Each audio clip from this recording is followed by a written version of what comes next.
എൻ്റെ പേര് വിബിത. ഞാൻ നോർത്ത് പറവൂർ പുത്തമ്പലിക്കരയിൽ നിന്നാണ് വരുന്നത്. ഞാനിവിടെ സാക്ഷ്യം പറയാൻ പോകുന്നത് എൻ്റെ മകന് വേണ്ടിയിട്ടാണ്. എൻ്റെ മകന് 8 വയസ്സുണ്ട്. കഴിഞ്ഞ വർഷം ഓഗസ്റ്റ് മാസത്തിൽ ഇവന് ചെറിയ പനികൾ ഇങ്ങനെ വന്നുകൊണ്ടിരുന്നു. പനി വന്നിട്ട് ഹോസ്പിറ്റലിൽ പോയി മരുന്ന് വാങ്ങും, പിന്നെ മാറും, കുറച്ച് കഴിയുമ്പോൾ പിന്നെയും വരും. അങ്ങനെ കുറേ ആയിപ്പോയി കഴിഞ്ഞപ്പോഴത്തേക്കും ഞങ്ങൾ ബ്ലഡ് ടെസ്റ്റ് ചെയ്തു.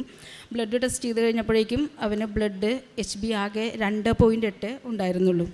ഞങ്ങൾ വീട്ടിൽ നോക്കുന്നൊരു ഡോക്ടറെയാണ് കൊണ്ടുപോയി കാണിച്ചത്. അപ്പോൾ ഡോക്ടർ ഗവൺമെൻറ് ഹോസ്പിറ്റലിലെ ഡോക്ടറാണ്. ഡോക്ടർ അപ്പോൾ പറഞ്ഞു, നിങ്ങൾ നേരെ മെഡിക്കൽ കോളേജിൽ കൊണ്ടുപോയി അഡ്മിറ്റ് ചെയ്യൂ, ഇത്രയും സീരിയസ് ആണ് എന്നാണ് പറഞ്ഞത്. അങ്ങനെ ഞങ്ങൾ നേരെ രാജഗിരിയിൽ കൊണ്ടുപോയി. അവിടെ ചെന്നപ്പോൾ അവിടെ ICUവിൽ ബെഡ് ഒഴിവില്ല. അപ്പോൾ അതുകൊണ്ട് അവർ ആസ്റ്ററിലേക്ക് പോകാൻ പറഞ്ഞു. അങ്ങനെ രാത്രി ആസ്റ്ററിൽ ഞങ്ങൾ കൊണ്ടുപോയി കുട്ടിക്ക് ബ്ലഡ് കയറ്റി കഴിഞ്ഞപ്പോൾ അവർ പറഞ്ഞു ആ ഒരു ദിവസം അവിടെ കിടത്തി. പിന്നെ ഒരാഴ്ചയോളം കിടന്നു അവിടെ. അപ്പോൾ അവർ പറഞ്ഞു ബോൺ മാരോ ടെസ്റ്റ് നടത്തണം എന്ന് പറഞ്ഞു. അപ്പോൾ അവന് ബോൺ മാരോ ടെസ്റ്റ് നടത്തിയിട്ട് ഞങ്ങൾ ഒരാഴ്ച 8 ദിവസം കഴിഞ്ഞപ്പോഴേക്കും ഞങ്ങൾ ഡിസ്ചാർജായി വീട്ടിലേക്ക് പോകുന്നു. അപ്പോൾ അവരന്നെ 20 ദിവസം കഴിയുമ്പോൾ ചെല്ലാൻ പറഞ്ഞു. 20 ദിവസം കഴിഞ്ഞ് ചെന്ന് ഇതിൻ്റെ റിസൾട്ടിന് വേണ്ടി ചെന്നപ്പോൾ അവർ ലുക്കീമിയാണെന്ന് വിചാരിച്ചാണ് ബ്ലഡ് ടെസ്റ്റ് ചെയ്ത് ബോൺ മാരോ ചെയ്യാൻ പറഞ്ഞത്. അപ്പോൾ ബോൺ മാരോ ചെയ്ത് കഴിഞ്ഞപ്പോഴേക്കും അതിൽ റിസൾട്ടിൽ അങ്ങനെ ഒന്നുമില്ല അവന്. പക്ഷേ ബ്ലഡ് അവിടെ നിന്ന് കയറ്റി കഴിഞ്ഞപ്പോഴേക്കും 6ആയിട്ടാണ് ഞങ്ങൾ പോയത്. ഈ 20 ദിവസം കഴിഞ്ഞ് ചെന്ന് ഞങ്ങൾ പിന്നീട് ടെസ്റ്റ് ചെയ്തപ്പോഴത്തേക്കും പിന്നെ ബ്ലഡ് കുറഞ്ഞു 4.5. ലുക്കീമിയൊന്നുമില്ല, പക്ഷെ അവന് പിന്നെ ബ്ലഡ് കുറഞ്ഞേക്കണം. അപ്പോൾ ഡോക്ടർ പറഞ്ഞു നിങ്ങളൊന്നുകൂടെ ഇത് ബ്ലഡ് ടെസ്റ്റ് ചെയ്യണം എന്ന് പറഞ്ഞിട്ട്. അപ്പോൾ ആ ബ്ലഡ് ഞങ്ങൾ ആ ബോൺ മാരോ ചെയ്തതിൻ്റെ തന്നെ അടുത്ത് അവർ ഒന്നുകൂടെ റെഫർ ചെയ്ത് വന്നപ്പോഴേക്കും പറഞ്ഞു ഇത് പ്ലാസ്റ്റിക് അനീമിയ ആണെന്ന് തോന്നുന്നു, മജ്ജ കുറവുള്ള അസുഖമാണെന്ന് തോന്നുന്നു എന്നാണെന്ന് പറഞ്ഞു. അപ്പോൾ അത് കഴിഞ്ഞിട്ട് അതിൻ്റെ ജീൻ ടെസ്റ്റിന് വേണ്ടിയിട്ട് നമ്മൾക്ക് ബ്ലഡ് കുറച്ചെടുക്കണമെന്ന് പറഞ്ഞു. അതിൻ്റെ ജീൻ ടെസ്റ്റിന് ബ്ലഡ് കൊടുത്തു ഞങ്ങൾ. അത് കൊടുത്തിട്ട് ഞങ്ങൾ പിന്നെ വീട്ടിലേക്ക് പോന്നു. അപ്പോൾ അവർ പറഞ്ഞു 1 മാസം ഇതിന് സമയം എടുക്കും, ഞങ്ങൾ വിളിച്ച് പറയാം എന്നാണ് പറഞ്ഞത്. അപ്പോൾ 1 മാസമായിട്ടും അവിടെ നിന്ന് വിളിയൊന്നും വന്നില്ല. അപ്പോൾ ഞങ്ങൾ പിന്നെ ഡോക്ടറെ കാണാൻ ചെന്നു. അപ്പോൾ ഇവനെ പീഡിയാട്രീഷ്യൻ്റെ അടുത്തുനിന്ന് ഓങ്കോളജിയുടെ ഡോക്ടറുടെ അടുത്തേക്ക് മാറ്റിയിട്ടുണ്ടായിരുന്നു. അപ്പോൾ ആ ഡോക്ടർ പറഞ്ഞു റിസൾട്ട് വന്നു, പക്ഷേ റിസൾട്ടിൽ അങ്ങനെ ഒരു കുഴപ്പവും കാണുന്നില്ല, അതിൻ്റെ ഒരു പ്രശ്നങ്ങളും ഇല്ല, അവൻ പ്ലാസ്റ്റിക് അനീമിയ അല്ല എന്ന് പറഞ്ഞു. അപ്പോൾ പിന്നെ ഞങ്ങളും ആകെ കൺഫ്യൂഷനായി. കാരണം ബ്ലഡ് കുറവുണ്ട്, അസുഖം, പിന്നെ ഒരുപാട് ടെസ്റ്റുകൾ ചെയ്തവന് ഒരുപാട് ബ്ലഡ് കുറേ എടുത്ത് കുട്ടി ഇപ്പോൾ ആസ്റ്ററിൻ്റെ പടി ചെന്ന് കഴിഞ്ഞാൽ അവൻ എൻ്റെ ഒക്കത്ത് കയറി കഴിഞ്ഞാൽ പിന്നെ താഴെ ഇറങ്ങില്ല, അതാണ് അവസ്ഥ. അങ്ങനെയായി. അപ്പോൾ അതിനിടയ്ക്കാണ് എന്താണ് രോഗവും കണ്ടുപിടിച്ചിട്ടില്ല. കുട്ടിക്കാണെങ്കിൽ ബ്ലഡ് ഇപ്പോൾ 2 പ്രാവശ്യം കൊണ്ടേ കയറ്റി. അപ്പോൾ അതിനിടയ്ക്കാണ് എൻ്റെ ഭർത്താവ് ഇതുപോലെ കൃപാസനം പത്രം ആരോ കൊടുത്തിട്ട് വീട്ടിലേക്ക് കൊണ്ടുവന്നു. പറഞ്ഞ് ഒരു സ്ഥലമുണ്ട് ആലപ്പുഴയിൽ, അവിടെ ചെന്ന് കഴിഞ്ഞാൽ അസുഖം മാറുമെന്നാണ് എല്ലാവരും അസുഖം മാറുമെന്ന് പറഞ്ഞു. അപ്പോൾ ഞാൻ പുള്ളിയോട് പറഞ്ഞു നിങ്ങൾക്ക് വേറെ പണിയൊന്നുമില്ലേ, ഇത് കൃപാസനമൊക്കെ വെറുതെ തട്ടിപ്പാണ്. അപ്പോൾ ഞാൻ ആയിടൊക്കെ കണ്ടത് എൻ്റെ ഒരു സ്കൂൾ ഗ്രൂപ്പിൽ കൃപാസനത്തിൻ്റെ ഒരു ട്രോളാണ്. അത് ട്രോളെന്ന് വെച്ച് കഴിഞ്ഞാൽ ഒരു കൃപാസനം പേപ്പർ കൊണ്ട് വഞ്ചി ഉണ്ടാക്കി ഞങ്ങൾ വെള്ളപ്പൊക്കം വന്നപ്പോൾ മുറ്റത്തിട്ടപ്പോൾ അത് വലിയ തോണിയായി ഞങ്ങൾ കയറി രക്ഷപ്പെട്ടു എന്നുള്ളൊരു ട്രോളാണ് ഞാൻ ആദ്യം കാണുന്നത് കൃപാസനത്തിനെ പറ്റി. അപ്പോൾ ഞാനിപ്പോൾ വിചാരിച്ചു, പിന്നെ ഒരുപാട് ഞാനിത് പള്ളിയാണെന്ന് എനിക്കറിയില്ലായിരുന്നു. അപ്പോൾ എൻ്റെ വിചാരം ഏതോ പാസ്റ്റർമാരിങ്ങനെ ഒരുപാട് അങ്ങനെ തട്ടിപ്പുകൾ നടക്കുന്നുണ്ടല്ലോ. അപ്പോൾ ഇത് തന്നെ കണ്ടുകൊണ്ടിരിക്കുകയാണ്. തമിഴ്നാട്ടിൽ ഒരു ഡ്രസ്സിൽ വന്നിട്ട് പിന്നെ നമ്മുടെ കേരളത്തിൽ വേറെ ഡ്രസ്സിൽ വന്ന് ഒരേ സ്ത്രീധനത്തിലുള്ള ഒരു വീഡിയോ ഒക്കെയാണ് ഞാൻ കണ്ടെടുക്കുന്നത്. അപ്പോൾ ഞാൻ ഭർത്താവിനോട് പറഞ്ഞു നിങ്ങൾക്ക് വേറെ പണിയൊന്നുമില്ല, ഇതൊക്കെ വെറുതെ തട്ടിപ്പാണ് എന്ന് പറഞ്ഞ് ഞാൻ അവിടെ ഇരുന്നു. അപ്പോൾ അത് കഴിഞ്ഞ് കുറച്ച് ദിവസം കഴിഞ്ഞപ്പോൾ എൻ്റെ ഭർത്താവിൻ്റെ പെങ്ങൾ ഒരാളുണ്ട്. അയാൾക്ക് ഇതുപോലെ ഇഷ്ടംമാതിരി കൂട്ടുകാരുള്ളൊരു ആളാണ് പുള്ളി ഇതുപോലെ ഒരു കൂട്ടുകാരത്തി ഇവിടെ സ്ഥിരം പറഞ്ഞിട്ടുണ്ട്. അവർ കൊടുത്തെന്നും പറഞ്ഞിട്ടുണ്ട്. അവരുടെ ഒരു പേപ്പറും എനിക്ക് ഇവിടുത്തെ ഉടമ്പടി നിറച്ച വസ്തുക്കളും കൊണ്ടുവന്ന് ഭർത്താവിൻ്റെ കയ്യിൽ കൊടുത്തു വിട്ടു. കുട്ടിക്ക് എണ്ണ തേക്കണം, തേൻ കൊടുക്കണം, ഉപ്പ് ഭക്ഷണത്തിൽ കലർത്തി കൊടുക്കണം എന്നൊക്കെ പറഞ്ഞ് അത് തന്നു. അപ്പം ഞാനത് വാങ്ങിയെങ്കിൽ ഞാനത് ശ്രദ്ധിച്ചില്ല. ഞാനത് പിന്നെയും തട്ടിൽ തന്നെ ഞാൻ വെച്ചു. അവിടെ ഞങ്ങളുടെ ഷെൽഫിൽ വെച്ചേക്കിരുന്നത് ഞാനത് ശരിക്കെടുത്ത് നോക്കിയില്ല. അത് കഴിഞ്ഞ് പിന്നെ കുറച്ച് ദിവസം കഴിഞ്ഞപ്പോൾ എൻ്റെ മൂത്ത മകൻ ട്യൂഷന് പോണ വീട്ടിൽ അവരിവിടെ സ്ഥിരം വരണതാണ്. അപ്പം ഞാൻ ഈ കൃപാസനത്തിനെ പറ്റി എനിക്ക് അറിയില്ലായിരുന്നു, ഞാനിങ്ങനൊന്നും കേട്ടിട്ടില്ല. ഞാൻ ഹിന്ദുവാണ്, പക്ഷേ ഞാൻ പള്ളികളിലൊക്കെ പോകാറുണ്ട്. കൃപാസനത്തിനെ പറ്റി എനിക്ക് ഒരറിവ് ഇതുവരെ ഉണ്ടായിരുന്നില്ല. അപ്പോൾ ആ ട്യൂഷൻ ടീച്ചർ ഇതുപോലെ കൊടുത്തു വിട്ടു, ഒരു പേപ്പർ എൻ്റെ മകൻ്റെ കയ്യിൽ കൊടുത്തു വിട്ടു. എന്നിട്ട് ആ കുട്ടി എന്നെ ഫോൺ ചെയ്ത് പറഞ്ഞു ചേച്ചി ഞങ്ങൾ ഇതുപോലെ കൃപാസനത്തിൽ ഞങ്ങൾ പോകാറുണ്ട്, അവൻ്റെ അസുഖം എന്താണെന്ന് എഴുതി തന്നു കഴിഞ്ഞാൽ ഞങ്ങൾ പ്രാർത്ഥന ഇതിൽ ഇട്ടേക്കാമെന്ന് ഇങ്ങനെ പറഞ്ഞു. അപ്പം ഞാൻ അന്നേരം കൊടുത്തു വിട്ടു. അത് കഴിഞ്ഞപ്പോഴാണ് എനിക്ക് ഇങ്ങനെ എല്ലാവരും എന്നോട് വന്ന് ഇത് തന്നെ പറഞ്ഞുകൊണ്ടിരിക്കുകയാണ്. ഇത് കൂടാതെ വേറെ ആൾക്കാരും വന്ന് പറഞ്ഞു ഇന്ന മാതിരി കൃപാസനം എന്ന് പറഞ്ഞിട്ടുണ്ട്. അപ്പോൾ ഞാൻ കുട്ടിക്ക് ആ നേർച്ച സാധനങ്ങളൊക്കെ എടുത്ത് ഞാനിവന് ഉപയോഗിക്കാൻ തുടങ്ങി. അപ്പോൾ പറഞ്ഞ് എണ്ണ തേച്ച് കൊടുക്കണം. ഞാൻ എണ്ണ കൊണ്ട് കുരിശ് വരച്ച്, അപ്പോൾ പ്രാർത്ഥനകളൊന്നും എനിക്കറിയില്ലായിരുന്നു. ഞാനിവനെല്ലാം തേച്ചൊക്കെ കൊടുക്കും. ആ സാധനം പക്ഷേ ഇവന് തേക്കാൻ വേണ്ടി എടുത്ത് ഞാൻ വെറുതെ കൃപാസന മാതാവേ എന്ന് വിളിച്ച് പ്രാർത്ഥിച്ചുകൊണ്ടാണ് ഞാനിവനെ തേച്ച് കൊടുത്തിട്ടുള്ളത്. ആ സാധനങ്ങൾ കയ്യിലെടുത്ത് ഇവനെ തേക്കുമ്പോൾ തന്നെ എനിക്ക് തന്നെ ഒരു വൈബ് എനിക്ക് തോന്നി തുടങ്ങി. മാതാവിനെ വിളിക്കുമ്പോഴും എനിക്കങ്ങനെ തോന്നി തുടങ്ങി. ഞാനപ്പോൾ ഈ ഇവിടുത്തെ യൂട്യൂബ് ചാനൽ ഞാൻ സബ്സ്ക്രൈബ് ചെയ്ത് കഴിഞ്ഞപ്പോൾ ഞാൻ ധ്യാനങ്ങളൊന്നും കാണില്ല, സാക്ഷ്യങ്ങൾ ഒരുപാട് ഞാനിങ്ങനെ കാണുമായിരുന്നു. അപ്പോൾ ഞാനിങ്ങനെ ഒരു ദിവസം ഇങ്ങനെ ഒരു സാക്ഷ്യം കണ്ടപ്പോഴാണ് അതിൽ ക്യാപ്ഷൻ കിടക്കുന്നത് കണ്ടത്. കുഞ്ഞിൻ്റെ അസുഖം മാറണമെങ്കിൽ അമ്മ ഉടമ്പടി എടുക്കണം എന്ന് പറഞ്ഞുള്ള ക്യാപ്ഷനാണ് ഞാൻ കണ്ടത്. അങ്ങനെ നവംബറിൽ ഞാനിവിടെ വന്നു ഉടമ്പടി എടുത്തു. നവംബറിൽ ഉടമ്പടി എടുത്തു കഴിഞ്ഞിട്ട് പിന്നെ പോയി ഞാൻ പത്രങ്ങളൊക്കെ വാങ്ങിച്ചുകൊണ്ട് പോയി. അതൊക്കെ ഞാൻ എല്ലാവർക്കും കൊടുത്തു. പിന്നെ പ്രാർത്ഥനകളൊക്കെ കറക്റ്റായിട്ട് ചൊല്ലുമായിരുന്നു. ഞാനിപ്പോൾ പ്രത്യക്ഷീകരണം ചൊല്ലാൻ വേണ്ടി ഞാൻ എടുക്കുമ്പോൾ ഞാൻ പറയും മാതാവിനോട്, മാതാവ് ഞാൻ സാക്ഷ്യം പറയാൻ വരെ എനിക്ക് ഒരു 10 ഇവൻ്റെ HB ആക്കി തന്നെ എന്ന് പറഞ്ഞുകൊണ്ടാണ് ഞാൻ മാതാവിനോട് പ്രാർത്ഥിച്ചുകൊണ്ടിരുന്നത്. അപ്പോൾ അത് കഴിഞ്ഞ് പിറ്റേ മാസമായപ്പോഴത്തേക്കും പിന്നെയും കുട്ടിക്കൊരു ചെറിയ അസ്വസ്ഥതകളൊക്കെ, അവന് കാലുവേദന, ഭയങ്കര കാലുവേദന, നടക്കാൻ പറ്റില്ല. സ്കൂൾ തുറന്ന് സ്കൂളിൽ പോയിട്ട് കുട്ടി അനങ്ങില്ല, കളിക്കാനൊന്നും പോവില്ല, ഒരു മൂലക്ക് മാറി കുത്തിയിരിപ്പാണ്, ഭക്ഷണങ്ങളും കഴിക്കില്ല. അപ്പോൾ അങ്ങനെ ആയപ്പോഴത്തേക്കും ഞാൻ 10-ാം തീയതി പിന്നെയും ഹോസ്റ്റലിലേക്ക് കൊണ്ടുപോയി കഴിഞ്ഞപ്പോൾ പിന്നെ അവൻ്റെ ബ്ലഡ് കുറഞ്ഞ് 3 പോയിൻ്റായി നിൽക്കുകയാണ്. അപ്പോൾ പിന്നെ അവിടെ നിന്ന് ബ്ലഡ് കയറ്റി കഴിഞ്ഞിട്ട് ഡോക്ടർ എന്നോട് പറയുകയാണ്, നിങ്ങൾ ഇനി ഇത്രയും ടെസ്റ്റ് ചെയ്തതിൽ ഒരുപാട് ടെസ്റ്റുകൾ ചെയ്തവന് ബ്ലഡ് കുറയുന്നതിന് കാരണമായിട്ടുള്ള രോഗങ്ങളുടെ പല ടെസ്റ്റും ചെയ്ത് കുട്ടിക്ക് അതുവരെ ഒരു അസുഖവും ഇല്ല. അപ്പോൾ ഞാൻ ഈ നേർച്ച വസ്തുക്കളൊക്കെ അപ്പോഴും ഞാൻ ഉപയോഗിച്ചുകൊണ്ടിരിക്കുകയാണ്. അപ്പോൾ അത് കഴിഞ്ഞിട്ട് പിന്നെ അപ്പോൾ ഡോക്ടർ പിന്നെ പറയും ഇനിയൊരു ബോൺ മാരോ കൂടെ ചെയ്യണമെന്നാണ് പറഞ്ഞത്. അത് കേട്ടപ്പോൾ എൻ്റെ സകല പിടിയും വിട്ടുപോയി. കാരണം ആദ്യം തന്നെ ബോൺ മാരോ ചെയ്തിട്ട് എൻ്റെ മടിയിലിരുന്ന കുട്ടിയെ ഇഞ്ചക്ഷൻ ചെയ്ത് മയക്കി എടുത്തുകൊണ്ട് പോയി. അത് തന്നെ കണ്ടിട്ട് എനിക്ക് സഹിച്ചില്ല. അവനകത്ത് കൊണ്ടുപോയി ആ ബോൺ മാരോ ചെയ്തതിൻ്റെ ആ ഒരു മുറിവ് അതൊന്ന് കൂടാനായിട്ടൊരു 3 ആഴ്ചയെങ്കിലും വേണ്ടി വന്നു. കുട്ടിക്ക് ഭയങ്കര ബാക്ക് പെയിനൊക്കെ ആയിരുന്നു, ആ വേദനയായിട്ട്. ഇനിയും അത് ചെയ്യണമല്ലോ എന്ന് ഓർത്തപ്പോൾ എനിക്കൊരു ആശ്രയമില്ലാത്ത പോലെ ആയിപ്പോയി. അപ്പോൾ ഞാൻ ഇങ്ങോട്ടാണ് വന്നത്. ഞാനപ്പോൾ പറഞ്ഞു ഞാൻ ഇനി പള്ളിയിൽ ഞാൻ പോകുന്നുള്ളൂ, എനിക്ക് അച്ഛനെ കാണണമെന്ന് പറഞ്ഞുകൊണ്ട് ഞാൻ ഇവിടെ വന്നു. അപ്പോൾ ഇവിടെ വന്നപ്പോൾ 3 പുതുക്കൽ കഴിഞ്ഞാലേ ഇവിടെ അച്ഛനെ കാണാൻ പറ്റുള്ളൂ എന്ന് പറഞ്ഞു. ഞാനപ്പോൾ കുട്ടിയുടെ സകല ഡീറ്റെയിൽസ് കൊടുത്തുകൊണ്ടാണ് ഞാനിവിടെ വന്നത്. ഞാനവിടെ കാണിച്ചവരോട് പറഞ്ഞു കുട്ടിക്ക് അസുഖങ്ങളൊന്നും ഇതുവരെ കണ്ടുപിടിച്ചിട്ടില്ല, പക്ഷേ അവൻ്റെ ബ്ലഡ് കുറഞ്ഞുകൊണ്ടിരിക്കുകയാണ്, എനിക്ക് അച്ഛനെ കണ്ടേ പറ്റുള്ളൂ എന്ന് പറഞ്ഞ് അങ്ങനെ അവിടെ നിന്ന് ചേട്ടന്മാരവിടെ നോക്കിയിട്ട് അവരും കൂടെ പറഞ്ഞു വിട്ടു. അപ്പോൾ അച്ഛനെ ഞാൻ ഇവിടെ കൊണ്ടുവന്ന് കാണിച്ച് ബ്ലഡ് കുറയുന്ന അസുഖമെന്നാണ്. കാരണം അസുഖം പറയാൻ പേര് ഇതുവരെ കണ്ടുപിടിച്ചിട്ടില്ല അവന്. ബ്ലഡ് ഞങ്ങൾക്ക് ഏറ്റവും കുറയും. ഈ ഓഗസ്റ്റ് തൊട്ട് ഡിസംബർ വരെ 3 പ്രാവശ്യമാണ് കുട്ടിക്ക് ബ്ലഡ് കയറ്റിയത്. ബ്ലഡ് കയറ്റും കുറച്ച് കഴിയുമ്പോൾ താൻ ഇറങ്ങിപ്പോവാണ് ഇത് എങ്ങോട്ട് പോകണമെന്ന് ഒരു പിടിയില്ല.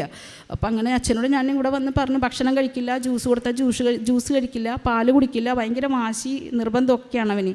ഞാനിപ്പോൾ അച്ഛൻ്റെ അടുത്ത് വന്ന് അത് പറഞ്ഞു. അച്ഛൻ ഇത് കൊടുത്തപ്പോൾ അച്ഛനവനെ ആൾക്കാരുടെ ഉള്ളിൽ കയറ്റി മാതാവിൻ്റെ അടുത്ത് കൊണ്ടുപോയി നിർത്തിയാണ് അച്ഛനവനെ പ്രാർത്ഥിച്ചിട്ട് വിട്ടത്. എന്നോട് പറഞ്ഞു വന്ന് സാക്ഷ്യം പറയാൻ അമ്മയോട് പറഞ്ഞിട്ട് പൊക്കോളൂ എന്ന് പറഞ്ഞു. അങ്ങനെ ഞാൻ എൻ്റെ മകനെ കൊണ്ട് വീട്ടിലേക്ക് പോയി. അന്ന് വീട്ടിൽ ചെന്ന് കഴിഞ്ഞിട്ട് പിറ്റേന്ന് തൊട്ട് അവൻ ഇങ്ങോട്ട് വന്ന് ജ്യൂസും പാലൊക്കെ ചോദിച്ച് വാങ്ങി കുടിക്കുകയാണ്. അവന് വേറെ ഭക്ഷണം കഴിക്കാനൊന്നും വലിയ കുഴപ്പങ്ങളൊന്നും ഉണ്ടായിരുന്നില്ല. അങ്ങനെ പിന്നെ വലിയ കുഴപ്പമില്ലാതെ അങ്ങനെ പോയി. പിന്നെ ജനുവരി ആയപ്പോൾ ഞാൻ ബ്ലഡ് ടെസ്റ്റ് ചെയ്ത് നോക്കി, അപ്പോൾ 5.8 ഉണ്ടായിരുന്നു. പിന്നെയും ഫെബ്രുവരി ആയപ്പോൾ പിന്നെ 4.5 അപ്പം ഞാൻ മാതാവിന് പറഞ്ഞു, മാതാവ് എൻ്റെ മോന് ഇനിയൊരു ബോൺ മാരോ നടത്താനുള്ള ഒരു അവസ്ഥ എനിക്ക് വരത്തല്ലേ, എനിക്ക് സഹിക്കാൻ പറ്റില്ല എന്നിങ്ങനെ പറഞ്ഞ് ഞാൻ മാതാവിനോട് പറയായിരുന്നു. അപ്പോൾ അത് കഴിഞ്ഞിട്ട് പിന്നെ ഞാൻ ഇടയ്ക്കിടയ്ക്ക് വേറെ ഒന്നും ചെയ്യണില്ല. പിന്നെ ഞാൻ മാർച്ചിൽ വന്ന് ഉടമ്പടി ഒന്നുകൂടെ പുതുക്കിയിട്ട് പോയി. പിന്നെ അവന് വേറെ ഒന്നും ഞാൻ ഹോസ്പിറ്റലിൽ ഇതിൻ്റെ പേര് പറഞ്ഞ് ഹോസ്പിറ്റലിൽ കൊണ്ടുപോയില്ല. കാരണം എവിടെ ചെന്നാലും അവർ ബോൺ മാരോയാണ് പിന്നെയും പറയണത്. വേറെ പിന്നെ ചെയ്യാനുള്ളതൊക്കെ ചെയ്ത് പിന്നെ ഇനി ബോൺ മാരോ ചെയ്യാനുള്ള ഒരു ഇത് എനിക്ക് ഉണ്ടായിരുന്നില്ല.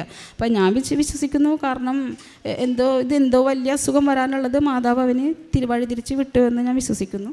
കാരണം അങ്ങനെ ഒരാഴ്ച പോലും നമ്മൾ ഭക്ഷണം കഴിക്കാതിരുന്നാൽ നമ്മളെ ബ്ലഡ് ഇങ്ങനെ കുറയില്ല, അങ്ങനെ ഒരു പ്രശ്നം വരേണ്ട ആവശ്യമില്ല. അപ്പോൾ ഞാൻ പിന്നെ പ്രാർത്ഥനകളുമായിട്ട് അങ്ങനെ മുമ്പോട്ട് പോയിരുന്ന ഒരു പ്രാവശ്യം ഞാൻ പുതുക്കിയുള്ളൂ, പിന്നെ പുതുക്കാൻ വന്നില്ല. പിന്നെ ഇടയ്ക്കിടയ്ക്ക് ഞാൻ ബ്ലഡ് ചെക്ക് ചെയ്തിട്ടുണ്ടെന്ന് വെച്ചവന് 4.5. പിന്നെ ഞാനും എന്തെങ്കിലും കുറച്ച് ഇതൊക്കെ കാരണം ആകെ വിഷമിച്ചിരിക്കണം അതിലായിരുന്നു. ഒന്നും പ്രേക്ഷിത പ്രവർത്തനങ്ങളായിട്ട് ഞാനൊക്കെ പത്രം മാത്രമേ കൊടുക്കുന്നുണ്ടായിരുന്നുള്ളൂ, പ്രാർത്ഥനകളുണ്ടായിരുന്നു, വേറെ ഒന്നും അങ്ങനെ കാര്യമായിട്ട് ചെയ്തിട്ടില്ല. കാരണം ഞാൻ പണി ചെയ്യാനൊക്കെ കുറച്ച് സ്ലോ പോണ ഒരാളാണ്. പിന്നെ ഈ കുട്ടിയുടെ ഇത് കൂടെ ആയപ്പോഴത്തേക്കും ആകെ ഒരു വല്ലാത്തൊരവസ്ഥയിലാണ് ഇത്ര നാളും പോയിക്കൊണ്ടിരുന്നത്. ഞാനപ്പോൾ എല്ലാ മാസവും കൊണ്ട് ഇവൻ്റെ ബ്ലഡ് ചെക്ക് ചെയ്യും. അപ്പോൾ 4.5 നിന്ന് അവന് കുറയണില്ല. സാധാരണ ലോ പോയി 2.8 ആദ്യം, പിന്നെ 3 പക്ഷേ ഇത് ഞാൻ ഇവിടെ നിന്ന് പോയി കഴിഞ്ഞിട്ട് പിന്നെ എനിക്ക് 4.5 അവൻ്റെ ബ്ലഡ് ഇതുവരെ കുറഞ്ഞിട്ടില്ല. അപ്പോൾ ഞാനിപ്പോൾ ഇവിടെയൊക്കെ പറയും മാതാവിനോട്, എനിക്ക് വേറെ ഒന്നും ചെയ്യാൻ പറ്റണല്ലോ മാതാവേ എന്നോർത്ത് ഞാൻ ഉടമ്പടി പിന്നെ പുതുക്കാൻ വന്നില്ല. കാരണം അച്ഛൻ്റെ ധ്യാനം കേൾക്കുമ്പോൾ അച്ഛൻ അതിൽ പറയുന്നുണ്ട്, നിങ്ങൾ പ്രാർത്ഥിച്ചിട്ടൊന്നും ഒരു കാര്യമില്ല, ചെയ്യേണ്ടത് ചെയ്യണം, അല്ലാതെ ഒരു രക്ഷയില്ല എന്നിങ്ങനെ പറയുമ്പോൾ എനിക്കപ്പോൾ ഭയങ്കര നിരാശയാകും. അപ്പോൾ ഞാനോർത്ത് മാതാവിനോട് ഉടമ്പടി എടുത്തിട്ട് എനിക്കത് കറക്റ്റായിട്ടെല്ലാം എനിക്ക് ചെയ്യണമെന്നുണ്ട്, പക്ഷേ എന്നെക്കൂടെ പറ്റണില്ല പല കാര്യങ്ങളും. അപ്പോൾ ഞാൻ മാതാവിനോട് പറഞ്ഞു, അമ്മ എൻ്റെ മോനെ കാത്തോളണം, എൻ്റെ മോൻ്റെ ജീവൻ നമ്മുടെ കയ്യിലാണെന്ന് പറഞ്ഞ് ഞാൻ എല്ലാ ദിവസവും അമ്മയെ വിളിച്ച് പ്രാർത്ഥിക്കും, അമ്മയെ വിളിച്ച് സങ്കടം പറയും. അപ്പോൾ എനിക്ക് പിന്നീട് ഞാൻ പുതുക്കാൻ വന്നില്ല, പുതുക്കാനായിട്ട് ഇങ്ങോട്ട് വന്നില്ല. പക്ഷേ ഞാൻ എല്ലാ ദിവസവും അമ്മയെ വിളിച്ചിട്ട്, കാരണം ഇവനെ ചില നേരം ഈ കുട്ടിയെ നോക്കുമ്പോൾ എനിക്ക് ഭയങ്കര സങ്കടം വരും. കാരണം എല്ലാ കുട്ടിയും പക്ഷേ ഇവിടെ നിന്ന് പോയി കഴിഞ്ഞിട്ട് അവന് വേറെ കുഴപ്പമൊന്നും ഉണ്ടായില്ല, അവന് ബ്ലഡ് പിന്നെ കുറഞ്ഞിട്ടില്ല, വേറെ ഉഷാർ കുറവൊന്നുമില്ല. നോക്കുമ്പോൾ ആ 4.5 തന്നെ ആൾ ഉഷാറായിട്ട് ഓടിച്ചാടി നടന്ന എല്ലാ കാര്യങ്ങൾക്കും ആക്റ്റീവാണ്, അങ്ങനെ ഒരു പ്രശ്നമില്ല അവന്. അപ്പോൾ അത് തന്നെ ഒരു സമാധാനമായിരുന്നു. അപ്പോൾ ഞാനോർക്ക് എനിക്ക് ഇടയ്ക്ക് വന്ന് സാക്ഷ്യം പറയണമല്ലോ, ഇപ്പോൾ ബ്ലഡ് അത്രയേ ഉള്ളെങ്കിലും അതിൽ കുറയണം. അപ്പോൾ ഞാനോർത്ത് ബ്ലഡ് കൂട്ടാതെ എങ്ങനെ വന്ന് സാക്ഷ്യം പറയണത് എന്നിങ്ങനെ വിചാരിക്കുമായിരുന്നു. പിന്നെ ഓർക്കും, ഞാൻ ചെയ്യേണ്ടത് ചെയ്യാതെ ഞാൻ അമ്മയെ കുറ്റം പറയണത് ശരിയല്ലല്ലോ, ഞാൻ ചെയ്യേണ്ടത് ചെയ്യണമല്ലോ. പിന്നെ അമ്മയോട് ഞാൻ എനിക്ക് എൻ്റെ കാര്യം സാധിച്ചു തരണമെന്ന് പറയാനുള്ള അർഹത എനിക്കില്ല. അപ്പോൾ ഞാൻ ഓർക്കുമായിരുന്നു, ഇങ്ങനെ ഭയങ്കര വിഷമിച്ചിരിക്കുമായിരുന്നു ഞാൻ, ദൈവമേ എനിക്ക് സാക്ഷ്യം പറയണം. പിന്നെ ഞാൻ ഓർത്തു 4.5 കുറയണില്ലല്ലോ, അങ്ങനെ വന്ന് സാക്ഷ്യം പറഞ്ഞേക്കാമെന്ന് വിചാരിച്ചുകൊണ്ടിരിക്കുമായിരുന്നു. അപ്പോൾ കുറേ നാളെ വന്നോന്ന് വിചാരിച്ചിട്ട് എനിക്ക് പറ്റണില്ല. ഭർത്താവിനെ കൂടെ വിളിച്ചു കഴിഞ്ഞാൽ പുള്ളി വരില്ല, കാരണം പുള്ളി ആദ്യം വന്ന് പറഞ്ഞപ്പോൾ ഞാൻ ഉടക്ക് പറഞ്ഞത്, കാരണം നിനക്ക് വിശ്വാസമില്ലല്ലോ, പിന്നെ നീ എന്തിനാ എന്നെ വിളിക്കണമെന്നാണ് പുള്ളി ചോദിക്കണത്. അത് കുഴപ്പമില്ല, ഞാൻ എൻ്റെ ചേച്ചിയും കൂട്ടിയാണ് ഞാനിവിടെ സ്ഥിരം വരാറുള്ളത്. ഇപ്പോൾ ആകെ 2-3 പ്രാവശ്യം ഞാൻ വന്നിട്ടുണ്ട് ഇവിടെ. ഇപ്പോൾ ഞാനിപ്പോൾ ഈ കഴിഞ്ഞ നവംബറിൽ ഞാൻ അച്ഛൻ്റെ ധ്യാനം കൂടാറുണ്ട്. ധ്യാനം ഞാൻ അടുക്കളയിൽ വെച്ചാണ് കൂടാറ്, കാരണം അടുക്കളപ്പണിയിലായിരിക്കുള്ളൂ. അപ്പോൾ അച്ഛൻ്റെ ഇത് ഞാൻ വെച്ചിട്ട് അവിടെ നിന്ന് ഞാൻ ഓരോ പണികൾ ചെയ്തുകൊണ്ടിരിക്കും. അപ്പോൾ ഞാൻ ഓർത്ത് സാക്ഷ്യം പറയാൻ പറഞ്ഞല്ലോ എന്ന് വിചാരിച്ചിരിക്കുമെന്ന്. അപ്പോൾ ഇതുപോലെ ഞാൻ എന്തോ ഇങ്ങനെ കേട്ടിരുന്നു കഴിഞ്ഞിട്ട് പണി ചെയ്ത് പെട്ടെന്ന് തിരിയുമ്പോൾ ആരും വന്നിങ്ങനെ ഫ്രണ്ടിൽ നിൽക്കണ പോലെ ഒരു പ്രാവശ്യം പല പ്രാവശ്യം അങ്ങനെ ഫീൽ, ആരും എൻ്റെ മുമ്പിൽ വന്ന് നിൽക്കണം. ഞാൻ പെട്ടെന്ന് ഞാൻ പേടിച്ച് പോയി ഒരു പ്രാവശ്യം. ഞാൻ എന്താണ് ഇങ്ങനെയെന്ന് വിചാരിച്ച് എനിക്കൊരു പിടിയും കിട്ടില്ല. പിന്നെ ഞാൻ ഓർത്തു. അപ്പോൾ അത് കഴിഞ്ഞ് കുറച്ച് കഴിഞ്ഞപ്പോൾ എൻ്റെ മകൻ വന്നിട്ട് പറയാണ്, അമ്മയെ നമുക്ക് ശനിയാഴ്ച കൃപാസനം പള്ളിയിൽ പോവാമെന്ന് പറയുന്നു. അപ്പോൾ അവൻ ഇടയ്ക്കിടയ്ക്ക് എന്നോട് വന്നിട്ട്, അവൻ ശനിയാഴ്ച എന്നല്ലാതെ വേറൊരു വാക്ക് പറയില്ല, അതെന്താണെന്ന് എനിക്കറിയില്ല. അവൻ എന്നോട്, അമ്മ ശനിയാഴ്ച കൃപാസനം പള്ളിയിൽ പോകാം, ശനിയാഴ്ച പോവാം, ഇങ്ങനെ 2-3 പ്രാവശ്യം അവൻ എൻ്റെ അടുത്ത് വന്ന് പറഞ്ഞു. അപ്പം ഞാനോർത്ത് ശരിയാണ്, പറഞ്ഞ പോലെ മാതാവിൻ്റെ അടുത്ത് ഞാൻ സാക്ഷ്യം പറയാൻ പോയിട്ടില്ലല്ലോ എന്ന് വിചാരിച്ചു. അപ്പോൾ ഈ കഴിഞ്ഞ 2 മാസമായിട്ട് ഞാനിവൻ്റെ ബ്ലഡ് ചെക്ക് ചെയ്തിട്ടില്ല, കാരണം എനിക്ക് എപ്പോൾ നോക്കിയാലും 4.5 ഉള്ളൂ. അപ്പോൾ ഞാനോർത്ത് ഇനി പോകണതിന് മുന്നേ ഒന്ന് ടെസ്റ്റ് ചെയ്തിട്ട് പോയി അതുകൊണ്ട്, കാരണം ഇവിടെ തെളിവില്ലാതെ സാക്ഷ്യം പറയിക്കില്ല എന്നൊക്കെയാണ് ഞാൻ ഒരു പ്രാവശ്യം കേട്ടത്. അപ്പം ഞാനോർത്ത്, കാരണം സാക്ഷ്യം പറയാനുള്ള തെളിവ് കൊടുക്കാതെ പറ്റില്ലല്ലോ. അപ്പോൾ ഞാൻ മിനിഞ്ഞാന്ന് വ്യാഴാഴ്ച അവൻ്റെ ബ്ലഡ് കൊണ്ടുപോയി ഞാൻ ടെസ്റ്റ് ചെയ്തു.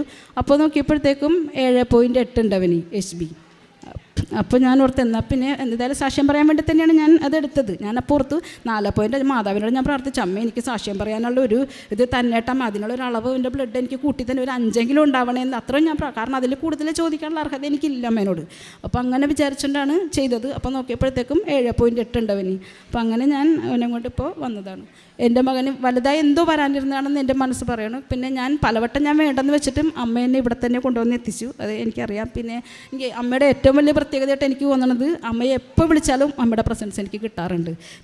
ഞാൻ പറയും, എൻ്റെ തെറ്റുകൾ ഞാൻ ഉടമ്പടി എടുത്തിട്ട് നല്ലപോലെ ചെയ്യാൻ പറ്റല്ല, എൻ്റെ പിഴകൾക്കൊന്നും എൻ്റെ മകനെ കൈവിടല്ലേ എന്ന് പറഞ്ഞ് ഞാൻ എല്ലാ ദിവസവും ഞാൻ അമ്മയെ പ്രാർത്ഥിക്കാറുണ്ട്. അതിൻ്റെ അനുഗ്രഹം എനിക്ക് തരണ്ടെന്ന് ഞാൻ വിശ്വസിക്കണം. അപ്പോൾ എൻ്റെ മകൻ എന്തോ വലുതായി അവനെ എന്തോ വരാനിരുന്നത് അമ്മ വഴിതിരിച്ച് വിട്ടെന്ന് തന്നെയാണ് ഞാൻ വിശ്വസിക്കുന്നത്. എൻ്റെ മകൻ ഇപ്പോൾ ഒരു കുഴപ്പമില്ല, അവന് വേറെ പ്രശ്നങ്ങളൊന്നുമില്ല. ബ്ലഡ് ഇപ്പോൾ ഇത്ര ആവുമെന്ന് തന്നെ ഞാൻ വിചാരിച്ചതല്ല.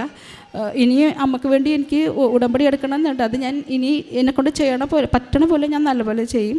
എൻ്റെ മകൻ്റെ ഈ മാറ്റത്തിന് കാരണം അമ്മ ഈശോയാണെന്ന്, അവിടെ അനുഗ്രഹമാണെന്ന് ഞാൻ ഉറച്ച് വിശ്വസിക്കുന്നു. ഈശോയ്ക്കും മാതാവിനും 1000 കോടി നന്ദി. എസെക്കിയേൽ പ്രവാചകൻ്റെ പുസ്തകം 36-ാം അധ്യായം 26-ാം തിരുവചനം പറയുന്നു, ഒരു പുതിയ ഹൃദയം നിങ്ങൾക്ക് ഞാൻ നൽകും, ഒരു പുതു ചൈതന്യം നിങ്ങളിൽ ഞാൻ നിക്ഷേപിക്കും. നിങ്ങളുടെ ശിലാഹൃദയം എടുത്തു മാറ്റി മാംസളമായൊരു ഹൃദയം നിങ്ങൾക്ക് ഞാൻ നൽകും. കൃപാസനം തട്ടിപ്പാണ്, നിങ്ങൾക്ക് വേറെ പണിയൊന്നുമില്ലേ എന്നാണ് കൃപാസനത്തെക്കുറിച്ച് ഒരു കൃപാസന പത്രം കൊണ്ടുവന്ന് ഹസ്ബൻഡ് കൊടുക്കുമ്പോൾ ഈ മകൾ ചോദിച്ചതെന്നാണ് നാം കേട്ടത്. എന്നാൽ അതേ അവസ്ഥയിൽ നിന്ന് ഇന്ന് വന്ന് ഈശോയെയും അമ്മയെയും മഹത്വപ്പെടുത്തുവാൻ തൻ്റെ മകൻ്റെ രോഗസൗഖ്യം രോഗമെന്താണെന്ന് ആർക്കും കണ്ടുപിടിക്കാൻ പറ്റുന്നില്ല. HB ക്രമാതീതമായിട്ട് കുറയുന്നു. ബ്ലഡ് കയറ്റേണ്ടി വരുന്ന അവസ്ഥ, എത്ര പ്രാവശ്യം ബ്ലഡ് കയറ്റി എന്നൊക്കെ നാം കേട്ടതാണ്. എന്നാൽ പിന്നീട് 2 ദിവസം മുമ്പ് ഇവർ ചെക്കപ്പിന് പോകുമ്പോൾ ബ്ലഡ് HB 7.8 ആക്കി. അതായത് അത് എത്രമാത്രം കുറവായിരുന്നു എന്നുള്ളതൊക്കെ സാക്ഷ്യത്തിൽ നിന്ന് നാം കേട്ടുകൊണ്ടിരുന്നതാണ്. 11 മാസമായിട്ട് ഇപ്പോൾ യാതൊരു ട്രീറ്റ്മെൻറ്റുമില്ല. അതിനു മുൻപ് ട്രീറ്റ്മെൻറ്റുകളൊക്കെ മാസത്തിലെന്ന് പറഞ്ഞതുപോലെ, ആഴ്ചയിലെന്ന് പറഞ്ഞതുപോലെ ഹോസ്പിറ്റലിലേക്ക് കൊണ്ടുപോയിക്കൊണ്ടിരുന്ന അവസ്ഥയിൽ നിന്ന് ഇന്ന് തൻ്റെ മകനെ അമ്മ തന്നെയാണ് സൗഖ്യപ്പെടുത്തിയത്. ഞാൻ എൻ്റെ ചെയ്യേണ്ട കാര്യങ്ങൾ ഞാൻ ചെയ്തില്ല, ഇനി ഞാൻ ചെയ്യും. നമുക്ക് ആ ഒരു ചിന്ത നമ്മുടെ മനസ്സിലേക്ക് വരുമ്പോൾ നാം ഫ്രോഡല്ല എന്നുള്ള ഒരു വസ്തുത നമ്മുടെ ഈശോയ്ക്ക് മനസ്സിലാകുമ്പോൾ തീർച്ചയായും അവിടെ ഈശോ പ്രവർത്തിക്കുകയാണ് അമ്മയുടെ മധ്യസ്ഥതയിലൂടെ.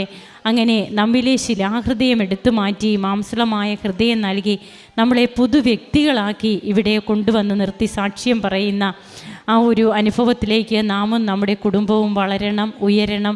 നമുക്കതിനായി പ്രാർത്ഥിക്കാം. കരങ്ങളടിച്ച് ഈ കുഞ്ഞിന് കിട്ടിയ രോഗസൗഖ്യത്തിന് നമുക്ക് നന്ദി പറയാം. യേശുവേ നന്ദി, യേശുവേ സ്തുതി, യേശുവേ ആരാധന. അത്യപൂർവ ദൈവാനുഭവങ്ങൾ ഇനി നിങ്ങൾക്കും സ്വന്തം. ഈ യൂട്യൂബ് ചാനൽ ഇതുവരെ സബ്സ്ക്രൈബ് ചെയ്തിട്ടില്ലെങ്കിൽ ഇപ്പോൾ തന്നെ സബ്സ്ക്രൈബ് ചെയ്യുക. ഈ വീഡിയോ ഇപ്പോൾ തന്നെ നിങ്ങളുടെ സുഹൃത്തുക്കൾക്ക് ഷെയർ ചെയ്തുകൊണ്ട് കർത്താവിൻ്റെ പ്രേക്ഷിതരാകുക.